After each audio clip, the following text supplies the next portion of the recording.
Guys, ഇന്ന് നമ്മൾ ചെന്നൈയിലാണ്. അറിയാമല്ലോ, ഒരു വീഡിയോ ഇട്ടായിരുന്നു. അടുത്താണ് ഉള്ളത്. ഞാൻ പിന്നെ ബോറടിച്ചിരിക്കും. എൻ്റെ കമ്പനിക്ക് വിടാൻ ആരുമില്ല. അതുകൊണ്ടാണ് ആ കസേരയുമായിട്ടാണ് ഞാൻ ഇവിടെ നിന്ന് കളിക്കുന്നത്. അപ്പോൾ ഇവർ കിഴങ്ങറി, അവർക്ക് നേരത്തെ പോകുന്നതുകൊണ്ട് കിഴങ്ങറി, പൂരി, ചപ്പാത്തി, അച്ചാറൊക്കെ ഉണ്ടാക്കി വെച്ചു. ഞാനിപ്പോൾ ഉറക്കത്തിൽ വെളിച്ചതേ ഉള്ളേ. പിന്നെ ഇതൊക്കെ ഇന്നലെ ഒതുക്കിയിട്ടത്. ഇപ്പോഴത്തെ കിടക്കുന്ന കോലം കണ്ടില്ലേ, ഇതാണ് ഇപ്പോൾ അവസ്ഥ. ആ റൂമിലാണ് ഞങ്ങൾ കിടന്നത്. വീണ്ടും ഞാൻ ഈ കസേരയുടെ കളിയിൽ തന്നെ പോയി. അപ്പോഴത്തേക്കിനും ഇവരെല്ലാവരും അടുക്കളയിലായിരുന്നു. പിന്നെ ടെറസിൻ്റെ മുകളിൽ നിന്നൊക്കെ നോക്കി അപ്പുറത്തെ ഫ്ലാറ്റൊക്കെ അവിടെ TV ഒക്കെ കാണുന്നുണ്ടായിരുന്നു. നല്ല രസമായിരുന്നു മഴ സമയത്തൊക്കെ നിൽക്കാൻ. അപ്പോൾ ഞങ്ങൾ സാധനം വാങ്ങാൻ വേണ്ടി പുറത്തേക്ക് പോയി. അജിക്കാൻ്റെ ഫ്ലാറ്റ് അതാണ്. അപ്പോൾ ഞങ്ങൾ നടക്കുവാണ്. അത് അടുത്താണ് കാര്യങ്ങളൊക്കെ. അപ്പോൾ കുറേ ഫ്ലാറ്റ് ഉണ്ട് ഈ അടുത്ത് തന്നെ.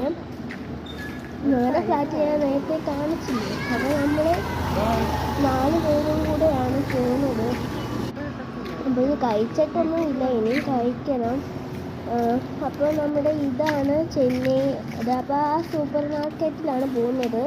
അപ്പോൾ അവിടെ കെരോട്സിൻ്റെ ഒക്കെ ഇരിക്കുന്നു. അപ്പോൾ അതിൻ്റെ റേറ്റൊക്കെ നോക്കുമ്പോൾ 300 സംതിങ് ഒക്കെയാണ് കാണിക്കുന്നത്. പിന്നെ ഐസ്ക്രീം സെക്ഷനിൽ പോയപ്പോൾ എന്തൊരു വെറൈറ്റി ഐസ്ക്രീംസ് ഒക്കെയാണെന്ന് അറിയാമോ. പിന്നെ കേക്കൊക്കെ, ഇതിൻ്റെ കേക്കൊക്കെ കണ്ടോ, അതിൻ്റെ പാക്കേജിങ് ആയിട്ടുള്ളത്. അപ്പോൾ ഞാൻ 10ൻ്റെ മറ്റേ ബ്രൗണിയും പോലത്തെ വാങ്ങിയിട്ടുണ്ട് 2 എനിക്ക് തിന്നാൻ. അപ്പം അജിക്കൊക്കെ പോയിക്കല്ലേ, അപ്പോൾ അവർക്ക് കൊടുക്കണ്ടല്ലോ. പിന്നെ ഇവിടെ തിന്നാൻ കുറേ ഉണ്ട്. അതുകൊണ്ട് പിന്നെ അത്രയ്ക്കൊന്നും വാങ്ങി. ഞാൻ ഫേസ് വാഷിൻ്റെ ഏരിയയിലേക്ക് പോകുന്നുണ്ട്. ഇങ്ങനെയൊന്നും പോകണ്ടെന്ന് പറഞ്ഞു.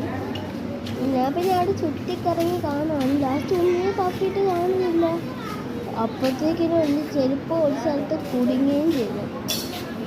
നല്ല കഥ. ഞാൻ അങ്ങനെ പേടിച്ച് പോയി. കണ്ടില്ലേ, ഒരു സ്റ്റിക്കർ വിട്ട് എന്നിട്ട് അവൾ തെങ്ങി അടിച്ച് കിടക്കുന്ന ഒരു രീതിയിലാണ്. അപ്പോഴത്തേക്കിനും അവർക്ക് ചേച്ചി. അപ്പോൾ ഗായ്സ്, ഞങ്ങൾ ബ്രൗണിയൊക്കെ അടിക്കാൻ തുടങ്ങി. അരിയും കപ്പയും ഒക്കെ ആ ചേച്ചിയുടെ കയ്യിൽ കൊടുത്തു. ഇവിടെ കുറേ ചോക്ലേറ്റ്സൊക്കെ ഉണ്ട്, എനിക്കിഷ്ടമല്ലാത്തത്. അപ്പോൾ ഗായ്സ്, ഞാൻ വീട്ടിൽ വന്ന് എല്ലാ പൂരിയും കിഴങ്ങറിയുമാണ് തിന്നത്. അത് നല്ല കിഴങ്ങറി മുക്കി നല്ല ടേസ്റ്റായിരുന്നു തിന്നാൻ. ഈ ചപ്പാത്തിയും